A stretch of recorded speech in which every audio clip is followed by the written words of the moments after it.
ತಾಮಾ. ಇದು ಆದಿತ್ಯ ಸರೋಬ್ದಾರ್ ಅವರು ಡೈರೆಕ್ಟ್ ಮಾಡಿ ರಶ್ಮಿಕಾ ಮಂದಣ್ಣ, ಆಯುಷ್ ಖುರಾನ ಅವರು ಲೀಡಾಗಿ ಕಾಣಿಸ್ಕೊಂಡಿರುವಂತಹ ಸಿನಿಮಾ.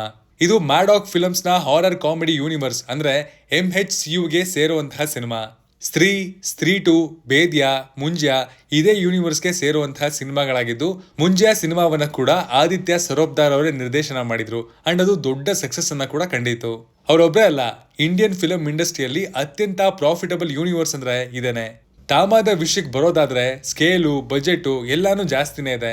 ಆದ್ರೆ ತಾಮಾ ಟೀಸರು, ಟ್ರೈಲರ್ ನಿಂದ ಈ ಸಿನಿಮಾ ಎಕ್ಸ್ಪೆಕ್ಟೇಷನ್ಸ್ ನ ಕಳ್ಕೊಳ್ಳೋ ಹಾಗೆ ಮಾಡಿತು. ಅಂಡ್ ಪ್ರಮೋಷನ್ ನ ಹೆಸರಿನಲ್ಲಿ ಬರೀ 3 ಐಟಮ್ ಸಾಂಗ್ ನ ಪ್ರಮೋಟ್ ಮಾಡಿದ್ರು. ಈ ಹಾರರ್ ಕಾಮಿಡಿ ಸಿನಿಮಾನ ಇವತ್ತು ನೋಡಿದ ನಮಗೆ ಏನ್ ಅನಿಸ್ತು, ಏನೆಲ್ಲ ನಗಿಸ್ತು, ಏನೆಲ್ಲ ಹೆದರ್ಸ್ತು ಎಲ್ಲವನ್ನ ಈ ರಿವ್ಯೂ ಹೇಳ್ತೀನಿ. ನೋಡೋಣ ನೀವು ನಗ್ತಿರೋ ಇಲ್ಲ ಹೆದರ್ಕೋತಿರೋ ಅಂತ. ಹಾಯ್ ಎಲ್ರಿಗೂ ನಮಸ್ಕಾರ ಅಂಡ್ ವೆಲ್ಕಮ್ ಟು ಖಡಕ್ ಸಿನಿಮಾ. ನಿಮ್ಗೆ ನಮ್ಮ ಚಾನಲ್ ಅಲ್ಲಿ ಬರುವಂತಹ ರಿವ್ಯೂಗಳು ಇಷ್ಟ ಆಗೋದಾದ್ರೆ ಅಂಡ್ ಆದಷ್ಟು ಬೇಗ ತರುವಂತಹ ಎಫರ್ಟ್ಸ್ ಕೂಡ ನಿಮ್ಗೆ ಇಷ್ಟ ಆಗೋದಾದ್ರೆ ಮಾತ್ರ ನಮ್ಮ ಚಾನಲ್ ಅನ್ನ ಸಬ್ಸ್ಕ್ರೈಬ್ ಮಾಡ್ಕೊಳ್ಳಿ. ಇಲ್ಲಿ ನಮ್ಮ ನಾಯಕನ ಹೆಸರು ಅಲೋಕ್. ನ್ಯೂಸ್ ರಿಪೋರ್ಟರ್ ಆಗಿ ಕೆಲಸ ಮಾಡೋ ಇವನ್ಗೆ ಕಾಡ್ಗೆ ಒಂದು ಕೆಲ್ಸದ ಮೇಲೆ ಹೋದಾಗ ಅನ್ಫಾರ್ಚುನೇಟ್ಲಿ ತಡಕ ರಶ್ಮಿಕಾ ಮಂದಣ್ಣ ಅವ್ರನ್ನ ಭೇಟಿ ಆಗ್ಬೇಕಾಗಿ ಬರುತ್ತೆ. ಅಂಡ್ ಅಲ್ಲಿಂದ ಅವನ ಲೈಫ್ ನ ದಿಕ್ಕೇ ಬದಲಾಗುತ್ತೆ. ಏನಿದಕ್ಕೆ ಕಾರಣ? ಇಲ್ಲಿ ತಡಕ ಓರ್ವ ವ್ಯಾಂಪೈರ್ ಆಗಿದ್ದು ಏನವಳ ಬ್ಯಾಕ್ ಸ್ಟೋರಿ ಅಂಡ್ ಇವರೆಲ್ಲರನ್ನ ಕಂಟ್ರೋಲ್ ಮಾಡ್ತಿರುವಂತಹ ಯಾಕ್ಷಸನ್ ಯಾರು ಅಂಡ್ ಈ ತಾಮ ಅಂದ್ರೆ ಏನರ್ಥ, ಇವೆಲ್ಲದರ ಸುತ್ತ ಕತೆ ಸ್ಟಿಚ್ ಮಾಡಲಾಗಿದೆ. ಇಲ್ಲಿ ನನಗೆ ಒಂದು ಸ್ಯಾಟಿಸ್ಫ್ಯಾಕ್ಷನ್ ಅಂತ ಕೊಟ್ಟಿದ್ದು ಇಲ್ಲಿನ ವರ್ಲ್ಡ್ ಬಿಲ್ಡಿಂಗ್. ಈಗ ಇರುವಂತಹ ಜೀವಿಗಳು ಯಾರು, ಅವರು ಯಾಕೆ ಹಂಗ್ ವರ್ತಿಸ್ತಾ ಇರೋದು ಅಂಡ್ ಇದಕ್ಕೆ ಅಸೋಸಿಯೇಟ್ ಆಗಿರುವಂತಹ ಒಂದು ಜಾನಪದದ ಕತೆ ಅಥವಾ ಫೋಕ್ಲೋರ್ ಇದೆ. ಈ ಎಲ್ಲವನ್ನ ಚೆನ್ನಾಗಿ ಪೋರ್ಟ್ರೇ ಮಾಡಿದ್ದಾರೆ. ಇಲ್ಲಿ ಬೇತಾಳ, ವ್ಯಾಂಪೈರು ಈ ಎಲ್ಲದರ ಸುತ್ತ ಕತೆ ಮೂಡಿಸಲಾಗಿದೆ. ಅಂಡ್ ಸಾಕಷ್ಟು ಇಂಗ್ಲಿಷು, ಹಿಂದಿ ಸಿನಿಮಾಗಳಲ್ಲಿ ವ್ಯಾಂಪೈರ್ ಅಂದ್ರೆ ಬೇಸಿಕಲಿ ಏನು ಅಂತ ಬಹಳಷ್ಟು ಜನ ಅರ್ಥಕೊಂಡಿರ್ತಾರೆ. ಅದನ್ನ ಪುನಃ ಗ್ರೌಂಡ್ ಇಂದ ಬಿಲ್ಡ್ ಮಾಡುವಂತಹ ಕೆಲಸ ಇಲ್ಲಾಗಿಲ್ಲ, ವಿಚ್ ಇಸ್ ಗುಡ್ ಥಿಂಗ್. ಇನ್ನು ಸಿನಿಮಾಗೆ ದೊಡ್ಡ ಪ್ಲಸ್ ಆಗಿರೋದು ಆಯುಷ್ಮಾನ್ ಖುರಾನ ಅವರ ಪರ್ಫಾರ್ಮೆನ್ಸ್. ಆ ಪಾತ್ರಕ್ಕೆ ಹೊಸ ಶಕ್ತಿಗಳು ಬರ್ತವೆ. ಪ್ಲಸ್ ಅವನಿಗೆ ಏನಾಗ್ತಿದೆ ಅಂತ ಅವನಿಗೆ ಗೊತ್ತಿಲ್ಲ. ಆ ಎಲ್ಲಾ ಸೀಕ್ವೆನ್ಸ್ ಅಲ್ಲಿ ಆಯುಷ್ಮಾನ್ ಅವರು ಫುಲ್ ಸ್ವಿಂಗ್ ಅಲ್ಲಿ ಪರ್ಫಾರ್ಮ್ ಮಾಡಿದ್ದಾರೆ. 2 ಗಂಟೆ 48 ನಿಮಿಷ ಇರುವಂತಹ ಈ ಸಿನಿಮಾದ ಡಲ್ ಸೀನ್ಸ್ ಗಳನ್ನ ಕೂಡ ವಾಚಬಲ್ ಮಾಡಿಸಿದ್ದು ಸಹ ಇವರೇನೆ. ಸಿನಿಮಾದ ಸ್ಟಾರ್ಟಿಂಗ್ 20 ನಿಮಿಷ ಸೂಪರ್ ಪೇಸ್ ಅಲ್ಲಿ ಹೋಗುತ್ತೆ. ಸಿನಿಮಾ ಶುರು ಆಗ್ತಿದ್ದಂತೆ ಕಂಪ್ಲೀಟ್ ಅಟೆನ್ಷನ್ ನ ಅದರ ಹತ್ರ ಹೇಳ್ಕೊಳುತ್ತೆ. ಆದ್ರೆ ಇಂಟರ್ವೆಲ್ ಬ್ಲಾಕ್ ಬರೋವರೆಗೂ ಸಿನಿಮಾ ಸಖತ್ ಸ್ಲೋ ಪೇಸ್ಡ್ ಆಗಿ ತನ್ನ ವರ್ಲ್ಡ್ ಬಿಲ್ಡಿಂಗ್ ಮೇಲೆ ಫೋಕಸ್ ಮಾಡ್ಕೊಂಡು ತುಂಬಾ ನಿಧಾನಕ್ಕೆ ಹೋಗುತ್ತೆ. ಇನ್ಫ್ಯಾಕ್ಟ್ ಈ ಸಿನಿಮಾದ ಪಾಸಿಟಿವ್ಸ್ ಎಲ್ಲವೂ ಇರೋದು ಸೆಕೆಂಡ್ ಹಾಫ್ ನಲ್ಲೇನೆ. ಕಥೆಯ ಪರ್ಪಸ್ ಸಾಲ್ವ್ ಆಗೋದು ಅಂಡ್ ಸಿನಿಮಾ ಎಂಗೇಜಿಂಗ್ ಆಗೋದು ಕೂಡ ಸೆಕೆಂಡ್ ಹಾಫ್ ಅಲ್ಲೇ. ಇನ್ನು ಈ ಹಾರರ್ ಕಾಮಿಡಿ ಅಂತ ಏನ್ ಹೇಳಿದರೆ ಅಲ್ಲಿ ಫೋಕಸ್ ಇರೋದು ಕಾಮಿಡಿ ಮೇಲೆ ಮಾತ್ರ.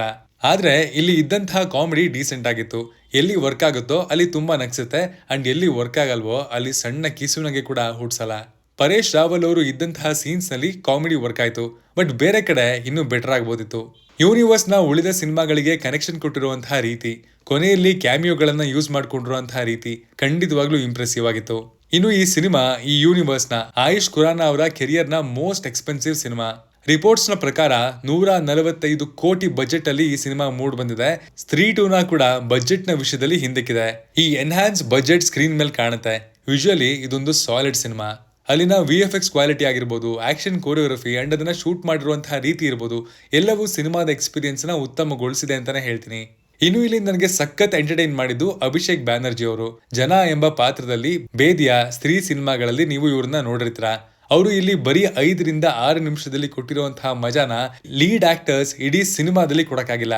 ಇಲ್ಲಿನ ಮ್ಯೂಸಿಕ್ ನನಗೆ ಪಾರ್ಟ್ಸ್ ಅಲ್ಲಿ ವರ್ಕ್ ಆಗಿದೆ ಅಂತ ಮಾತ್ರ ಹೇಳ್ತೀನಿ. ಬ್ಯಾಕ್ ಗ್ರೌಂಡ್ ಸ್ಕೋರ್ ಸಗದಾಗಿತ್ತು, ಬಟ್ ಇದರ ಹಾಡ್ಗಳನ್ನ ನಾನು ಡ್ರಾಬ್ಯಾಕ್ ಅಂತ ಕನ್ಸಿಡರ್ ಮಾಡ್ಬೇಕಾಗಿ ಬಂತು. ಸ್ಪೀಕಿಂಗ್ ಆಫ್ ಡ್ರಾಬ್ಯಾಕ್ಸ್, ಇಲ್ಲಿ ನಮ್ಗೆ ಏನೆಲ್ಲ ವರ್ಕ್ ಆಗ್ಲಿಲ್ಲ ಅನ್ನೋದನ್ನ ನೋಡೋದಾದ್ರೆ ಮೊದಲನೇದಾಗಿ ಅದು ಇಲ್ಲಿನ ಸ್ಟೋರಿ ಟೆಲ್ಲಿಂಗ್. ಸಿನಿಮಾದಲ್ಲಿ ಒಂದು ಕಂಪ್ಲೀಟ್ ಆರ್ಕ್ ಇರುವಂತಹ ಕತೆ ಇದೆ, ಹೌದು, ಆದ್ರೆ ಅದನ್ನ ಸಖತ್ ಲೇಡ್ ಬ್ಯಾಕ್ ಅಪ್ರೋಚ್ ಅಲ್ಲಿ ಹೇಳಿದ್ದಾರೆ. ಇಲ್ಲೇ ಎಲ್ಲ ಹೇಳ್ಬಿಟ್ರೆ ಮುಂದಿನ ಪಾರ್ಟ್ಸ್ ನಲ್ಲಿ ಏನ್ ತೋರಿಸ್ತಾರೆ ಅನ್ನುವಂತಹ ಥಾಟು ಇಲ್ಲಿ ಖಂಡಿತ ಬರುತ್ತೆ ಅನ್ನೋದು ನನ್ನ ಒಪಿನಿಯನ್.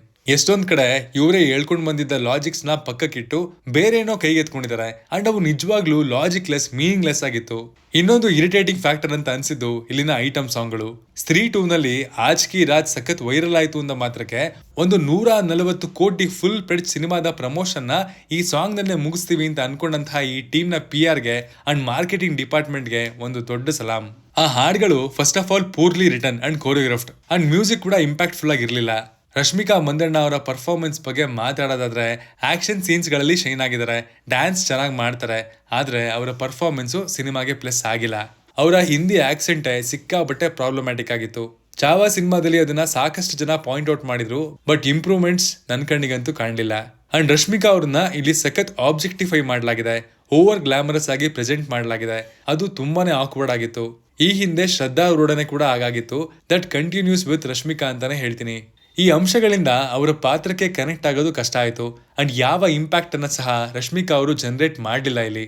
ಇವರ ಹಾಗೂ ಆಯುಷ್ಮಾನ್ ಖುರಾನಾ ಅವರ ಕೆಮಿಸ್ಟ್ರಿ ಕೂಡ ಡೀಸೆಂಟ್ ಆಗಿತ್ತು.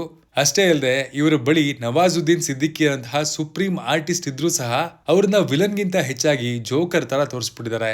ಇಲ್ಲಿ ಪ್ರಾಬ್ಲಮ್ ನವಾಜ್ ಅವರ ಪರ್ಫಾರ್ಮೆನ್ಸ್ ಅಲ್ಲ, ಅವ್ರಿಗೆ ಹ್ಯಾಂಡ್ ಓವರ್ ಮಾಡಿದ ಪಾತ್ರದ ಬರವಣಿಗೆ ಅಂದ್ರೆ ತಪ್ಪಾಗಲ್ಲ.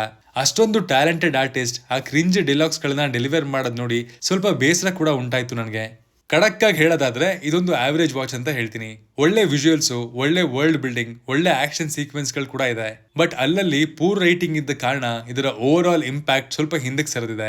ಹಾರರ್ ಕಾಮಿಡಿನ, ರೊಮ್ಯಾಂಟಿಕ್ ಕಾಮಿಡಿನ ಅನ್ನೋ ಗೊಂದಲವನ್ನ ಇಟ್ಕೊಂಡೆ ಸಿನಿಮಾದಿಂದ ಹೊರಗೆ ಬಂದಿದಂತೂ ಆಯ್ತು. ಆಕ್ಚುಲಿ ಈ ಸಿನಿಮಾ ಯಾರಿಗ್ ವರ್ಕ್ ಆಗುತ್ತೆ, ಯಾರಿಗ್ ಡಿಸಪಾಯಿಂಟ್ ಮಾಡುತ್ತೆ ಅಂತ ಜಡ್ಜ್ ಮಾಡೋದು ಸ್ವಲ್ಪ ಕಷ್ಟನೇ. ಸ್ತ್ರೀ 2, ಬೇದ್ಯಾ ಸಿನಿಮಾಗಳು ನಿಮ್ಗೆ ಇಷ್ಟ ಆಗಿದ್ವು, ಈ ಯೂನಿವರ್ಸ್ ನಲ್ಲಿ ಮುಂದೇನಾಗುತ್ತೆ ಅಂತ ನೀವು ವೆಯ್ಟ್ ಮಾಡ್ತಾ ಇದ್ರೆ ಇದನ್ನ ಟ್ರೈ ಮಾಡಬಹುದು. ತಮ್ನೇಲಲ್ಲಿ ಹಿಂಗ್ ಯಾಕಮ್ಮ ಅಂತ ಇತ್ತಲ್ವಾ, ಅದ್ ಯಾಕೆ ಅಂತ ಅಂದ್ರೆ ಈ ಸಿನಿಮಾದಲ್ಲಿ ಅವರು ಸ್ಟೋರಿ ಟೆಲ್ಲಿಂಗ್ ಮೇಲೆ ಕಾನ್ಸಂಟ್ರೇಟ್ ಮಾಡೋದಕ್ಕಿಂತ ಜಾಸ್ತಿ ರಶ್ಮಿಕಾ ಮಂದಣ್ಣ ಅವರಾಗಿರ್ಬೋದು ಅಥವಾ ಐಟಮ್ ಡ್ಯಾನ್ಸ್ ಮಾಡಕ್ ಬಂದಿರುವಂತಹ ಹೀರೋಯಿನ್ಗಳಾಗಿರ್ಬೋದು ಅವರೆಲ್ಲರ ಕ್ಲೀವೇಜ್ ಮೇಲೆನೆ ಪೂರ್ತಿ ಕಾನ್ಸಂಟ್ರೇಟ್ ಮಾಡಿದರೆ ಅದು ನಿಜವಾಗ್ಲೂ ಅವಶ್ಯಕತೆ ಇರಲಿಲ್ಲ. ಹೋಪ್ ಮುಂದೆ ಮ್ಯಾಡಾಕ್ ಫಿಲ್ಮ್ಸ್ ಅವರು ಅದನ್ನ ಮಾಡಲ್ಲ ಅಂತ ಅನ್ಕೋತೀನಿ. ಇದಾಗಿತ್ತು ತಾಮಾ ಸಿನಿಮಾದ ರಿವ್ಯೂ. ನೀವು ಈ ಸಿನಿಮಾವನ್ನ ಆಲ್ರೆಡಿ ನೋಡಿದ್ರೆ ಏನನ್ನಿಸ್ತು ಅನ್ನೋದನ್ನ ಕಮೆಂಟ್ ಮಾಡಿ ತಿಳಿಸಿ. Signing off, Manu.